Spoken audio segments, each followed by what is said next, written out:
بسم الله الرحمن الرحيم اللهم صل على محمد عبدك ورسولك وأمينك وصفيك وحبيبك وخيراتك من خلقك وحافظ سرك ومبلغ رسالتك أفضل وأحسن وأجمل وأكمل وأزكى وأنمى وأطيب وأطهر وأسنى وأكثر ما صليت وبركت وترحمت وتحننت وسلمت على أحد من عبادك ورسولك وصفوتك وأهل الكرامة عليك من خلقك اللهم صل على علي أمير المؤمنين ووصي الرسول رب العالمين عبدك ووليك وأخي رسولك وحجتك على خلقك وآياتك الكبرى والنباء العظيم وصل على الصديقة الطاهرة فاطمة الزهراء سيدات نساء العالمين وصل على سبط الرحمة وإمامي الهدى الحسن والحسين سيدي شباب أهل الجنة وصل على أئمة المسلمين علي بن الحسين ومحمد بن علي وجعفر بن محمد وموسى بن جعفر وعلي بن موسى ومحمد بن علي وعلي بن محمد والحسن بن علي والخلف الهادي المهدي صلاة كثيرا دائما أبدا. Chers frères, chères sœurs, bienvenue dans la série La Voix des Ahlul Bayt. Ceci est un épisode hors série qui n'a pas vraiment de continuité logique avec les sujets que j'ai déjà abordés. Normalement, le troisième épisode devait porter sur la personnalité de Fatima Zahra alayha salam et ensuite enchaîner directement sur la personnalité de Hassan ibn Ali et de Hussein ibn Ali alayhum salam.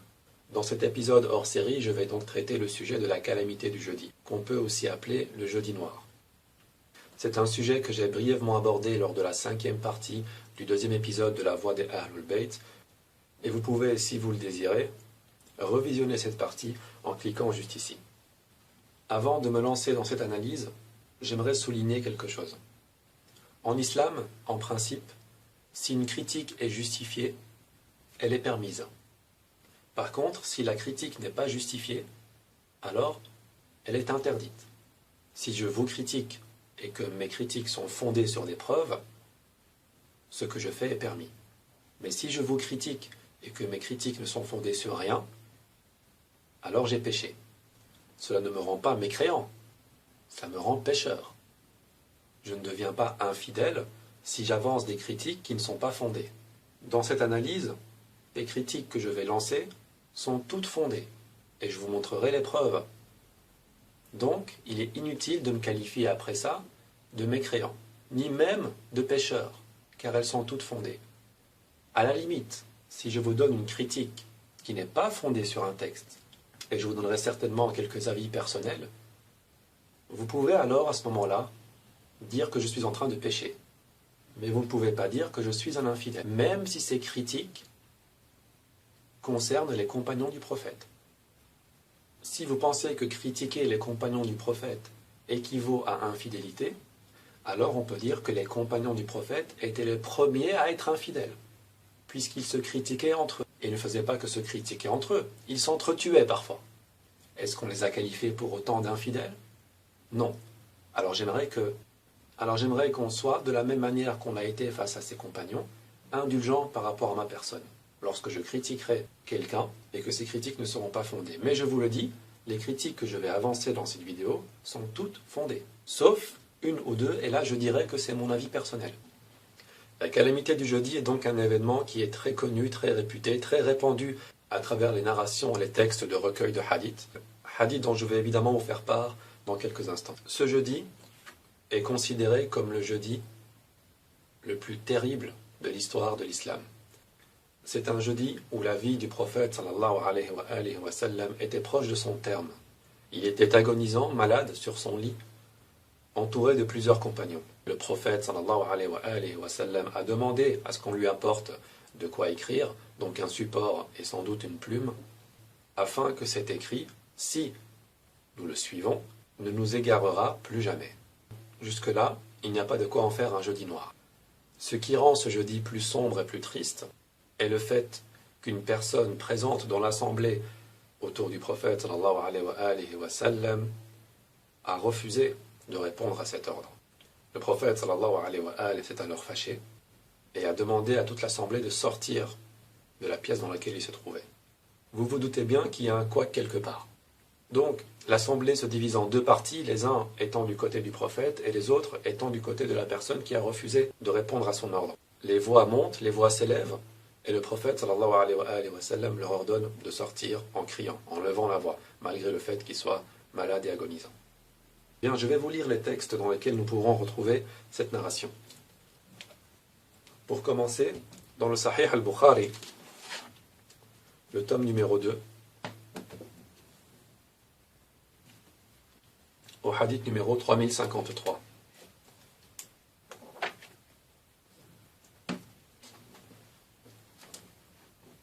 C'est un hadith qui est rapporté par Ibn Abbas. Ibn Abbas dit, le jeudi, ah, ce qu'est le jeudi. Et il se mit à pleurer si fort que ses larmes mouillaient les cailloux du sol. C'est le jeudi, reprit-il, que les souffrances du prophète sallallahu alayhi wa sallam devinrent plus vives. Alors il dit, qu'on m'apporte de quoi écrire, afin que je mette par écrit ce qui, dans l'avenir, vous préservera de l'erreur. Une discussion à ces mots s'élève, et discuter auprès d'un prophète est inconvenant. On déclare que l'envoyé de Dieu avait le délire, mais lui dit, laissez-moi. Laissez-moi, ce qui m'occupe maintenant vaut mieux que ce à quoi vous m'invitez. Au moment de la mort, il fit des recommandations sur 3 points. Expulser, dit-il, de l'Arabie les associants, donner des présents aux députations qui viendront vers nous, de la même façon que moi-même je leur donnais. J'ai oublié, dit Ibn Abbas, la 3e recommandation. La suite du hadith, ce sont quelques précisions sur ce qu'est l'Arabie, etc. Ce n'est pas ce qui nous concerne pour le moment. Deuxième narration, dans le hadith numéro 3168. Ibn Abbas dit, le jeudi, ah, ce qu'est le jeudi. Et il se mit à pleurer si fort que ses larmes mouillèrent les cailloux du sol. Je lui demandai, dit Saïd, qu'est-ce que donc le jeudi, ô Ibn Abbas? C'est le jour, me répondit-il, où s'aggrava le mal dont souffrait l'envoyé de Dieu, sallallahu alayhi wa sallam. Il dit alors, apportez-moi un os de l'omoplate, que je vous mette par écrit ce qui vous préservera de l'erreur dans l'avenir. Alors une discussion s'engagea entre les assistants. Et la discussion auprès d'un prophète n'est pas une chose convenable. Qu'a-t-il donc, demanda-t-on? Est-ce l'effet du délire? Pressez-le de questions. Mais lui reprit, laissez-moi. Donc le prophète, sallallahu alayhi wa sallam, reprit, laissez-moi. Ce qui m'occupe en ce moment vaut mieux que ce à quoi vous m'invitez. Puis il ordonna 3 choses aux musulmans. Expulsez, dit-il, les associants de l'Arabie. Faites aux ambassades des présents analogues à ceux que je leur ai fait moi-même. Quant à la 3e recommandation, ou bien il ne la fit pas, ou bien il la fit, mais son objet m'est sorti de la mémoire.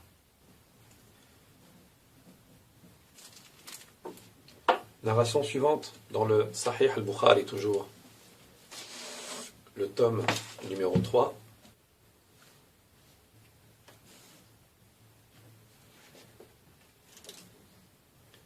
Au hadith numéro 4431. Ibn Abbas a dit, le jour du jeudi, et quel jour de jeudi? Les souffrances de l'envoyé de Dieu, sallallahu alayhi wa sallam, devinrent très vives. Qu'on m'apporte, s'écria-t-il, de quoi vous écrire quelque chose qui vous empêchera à tout jamais de tomber dans l'erreur. On se disputa à ce sujet. Or, il ne convient pas de se disputer auprès d'un prophète. Que lui arrive-t-il? Demanda-t-on. Délire-t-il? Demandez-lui des explications. On alla lui répondre, mais il dit, laissez-moi, l'état dans lequel je me trouve vaut mieux que ce que vous me demandez. Ensuite, il recommanda 3 choses. Chasser les associants de la péninsule arabique, donner des présents aux députations comme je donnais moi-même. Ibn Abbas ne mentionna pas la 3e chose, à moins que ce ne soit le rapporteur qui l'ait oublié. 4432. Ibn Abbas a dit, lorsque le prophète sallallahu alayhi wa sallam fut à l'article de la mort, il y avait quelques personnages dans sa chambre. Venez, dit-il, que je vous écrive quelque chose qui vous empêchera dorénavant de tomber dans l'erreur.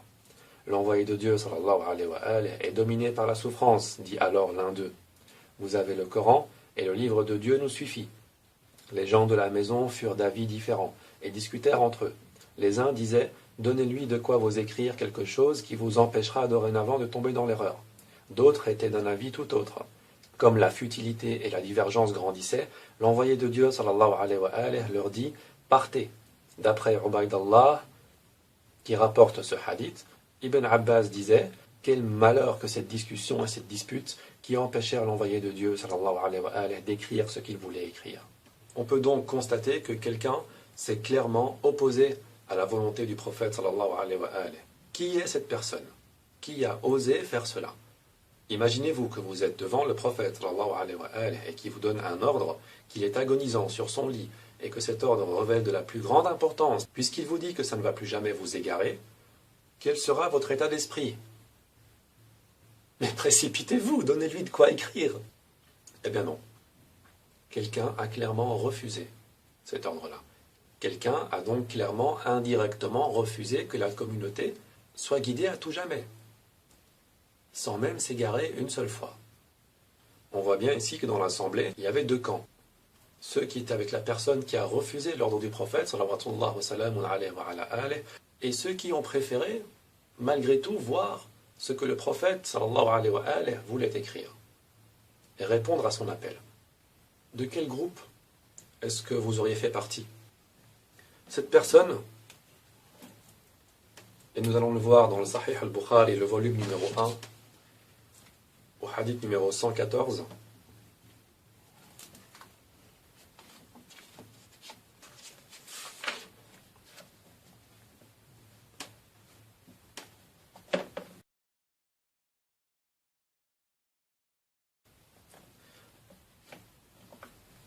cette personne, voici son nom.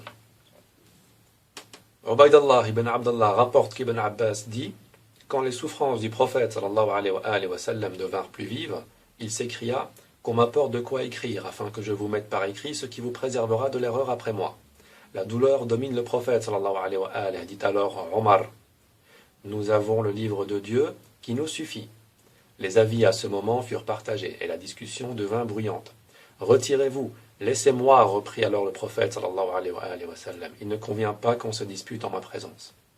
Puis Ibn Abbas sortit en disant, c'était mal, aussi mal que possible de faire obstacle à l'envoyé de Dieu sallallahu alayhi wa sallam quand il désirait écrire.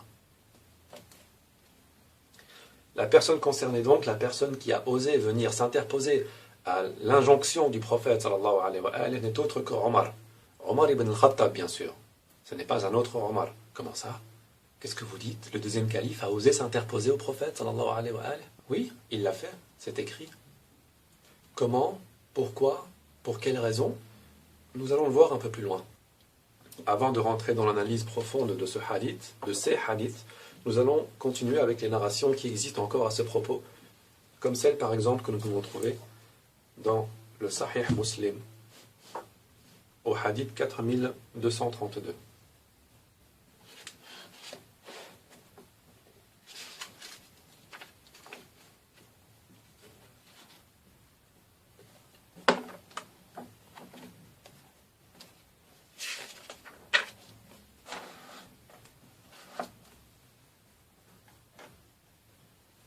Dans le livre du Testament, je pense que c'est le chapitre... Voilà, le livre du Testament, au hadith numéro, c'est le chapitre numéro 25, au hadith numéro 4232 donc. Ibn Abbas s'exclama, le jeudi, et qu'est-ce que le jeudi? Puis il pleura au point de mouiller les cailloux avec ses larmes. Je demandai, ô Ibn Abbas, qu'est-ce que le jeudi? Il répondit, la maladie du messager d'Allah sallallahu alayhi wa sallam s'intensifia et il dit, apportez-moi de quoi vous écrire un document grâce auquel vous ne vous égarerez pas après moi. Mais ils se disputèrent. Or, la dispute ne convient pas en présence d'un prophète. Ils s'exclamèrent, que lui arrive-t-il? Divague-t-il? Demandez-lui de s'expliquer. Le prophète sallallahu alayhi wa sallam dit, laissez-moi, ma situation est meilleure que la vôtre. Je vous recommande 3 choses. Expulser les polythéistes de la péninsule arabique, une chose. Offrez des cadeaux aux délégations comme je le faisais, 2 choses. Et puis, 3 petits points. Et ensuite, ce qu'on peut voir, Ibn Jubayr dit, Ibn Abbas se tut par rapport à la 3e, ou bien il la mentionna, mais on me la fit oublier. Le hadith numéro 4233. Toujours par Ibn Abbas, il dit, le jeudi, et qu'est-ce que le jeudi? Puis ses larmes se mirent à couler, tant et si bien qu'elles m'apparurent comme des perles tressées sur ses joues. Il continua, le messager d'Allah sallallahu alayhi wa alayhi ordonna, apportez-moi l'omoplate et l'encrier, ou la tablette et l'encrier, afin que je vous rédige un document grâce auquel jamais vous ne vous égarerez. Ils dirent, le messager d'Allah sallallahu alayhi wa alayhi divague. Le hadith suivant, quand le messager d'Allah sallallahu alayhi wa alayhi fut à l'agonie, il y avait des hommes dans la maison, notamment Omar ibn al-Khattab. Le prophète sallallahu alayhi wa alayhi dit, venez que je vous écrive un document grâce auquel vous ne vous égarerez pas. Omar déclara, le messager d'Allah sallallahu alayhi wa alayhi est dominé par la douleur. Vous avez le Coran et le livre d'Allah nous suffit. Les hommes présents dans la maison divergèrent et se disputèrent. Certains dirent, rapprochez-vous pour que le messager d'Allah sallallahu alayhi wa alayhi vous rédige un document grâce auquel jamais vous ne vous égarerez. D'autres soutinrent les propos tenus par Omar. Quand la futilité et la divergence s'intensifièrent, en présence du messager d'Allah sallallahu alayhi wa sallam, il ordonna, levez-vous. Je vais également vous lire une dernière narration dans le Musnad Imam Ahmad ibn Hanbal, le volume numéro 3, au hadith numéro 3336. C'est exactement la même narration que nous avons vue dans les autres ouvrages. Comme je l'ai dit dans la vidéo précédente, cette narration, donc on va prendre celle du Sahih Muslim par exemple, on va la reprendre, où il est dit, donc le prophète sallallahu alayhi wa alayhi a dit, venez que je vous écrive un document grâce auquel vous ne vous égarerez pas, ressemble étrangement à la narration que nous pouvons retrouver dans le Tafsir Ibn Kathir ici, toujours même édition, même volume que je montrais auparavant, où pour le Tafsir de la Sourate 42, la concertation, au verset numéro 23, il est aussi rapporté qu'il a dit « Ô gens, je laisse parmi vous ce à quoi, si vous tenez, vous ne serez jamais égarés, le livre de Dieu et ma famille, la famille de ma maison. Je laisse parmi vous ce à quoi, si vous vous y attachez, vous ne serez jamais égarés, et ici, laissez-moi vous écrire un document grâce auquel vous ne vous égarerez pas. » Donc le but ici est le même. C'est le fait de remplir une condition, de remplir une volonté qui n'égarera plus jamais la Ummah. Bien. Toutes ces narrations ne se contredisent absolument pas l'une l'autre. Au contraire, elles se complètent. Lorsqu'on met toutes ces narrations ensemble, on arrive à ficeler l'histoire avec des éléments qu'on trouve par-ci, par-là. Certains hadiths, on ne mentionne pas que Omar ibn Khattab ait dit ce qu'il a dit. On dit juste « on a dit ». D'autres hadiths, on mentionne bien son nom. D'autres hadiths encore, on ne mentionne pas exactement ce qu'il a dit. Et d'autres hadiths encore, on mentionne ce qu'il a dit. On ne peut pas prendre une seule narration et dire, voilà, ça, c'est la bonne. Non. Et lorsqu'on met toutes ces narrations ensemble, on arrive à la finalité de l'histoire, on arrive à ce qui s'est réellement passé ce jour-là. Et encore, nous n'avons pas toutes les informations. Il en manque très certainement. Comme nous voyons par exemple la troisième recommandation qui a soi-disant été oubliée par Ibn Abbas. Donc, premier point, laissez-moi vous écrire quelque chose qui ne va jamais vous égarer. Le prophète sallallahu alayhi wa sallam vous demande de venir lui écrire quelque chose ou de lui donner un support pour qu'on écrive ou pour qu'il écrive quelque chose grâce à laquelle vous n'allez jamais vous égarer. Moi, si j'étais là, je ne sais pas vous, mais en tout cas, moi, si j'étais à sa place, j'aurais été le premier à courir vers ce support et lui apporter de quoi écrire. Je ne veux pas du tout passer à côté de ça, à côté de l'occasion qui me permettra, si je la suis, de ne plus jamais m'égarer après lui. Imaginez, donc, vous vivez à l'époque du prophète sallallahu alayhi wa sallam. Pendant tout ce temps, il était présent. Donc, à chaque fois que vous aviez une question, à chaque fois que vous faisiez une erreur, vous saviez vers qui vous dirigez pour avoir la réponse à votre question. Vers le prophète, sallallahu alayhi wa sallam. Mais là, il va mourir. Et il vous fait comprendre que ce n'est pas grave, que même s'il n'est plus là, il va vous écrire quelque chose, et si vous suivez cette chose, plus jamais vous ne serez égaré. Donc vous pouvez suivre cette chose à sa place, et vous ne serez quand même pas égaré. Mais qui est le fou qui va encore s'interposer à cet ordre? Je pense que quand même vous réagirez comme moi. Vous pousseriez tout le monde. Laissez-moi passer, donnez-moi une omoplate, donnez-moi un encrier, laissez-lui écrire ce qu'il veut écrire. Eh bien, il y a une personne, du nom de Omar ibn Khattab, qui était contre cet avis.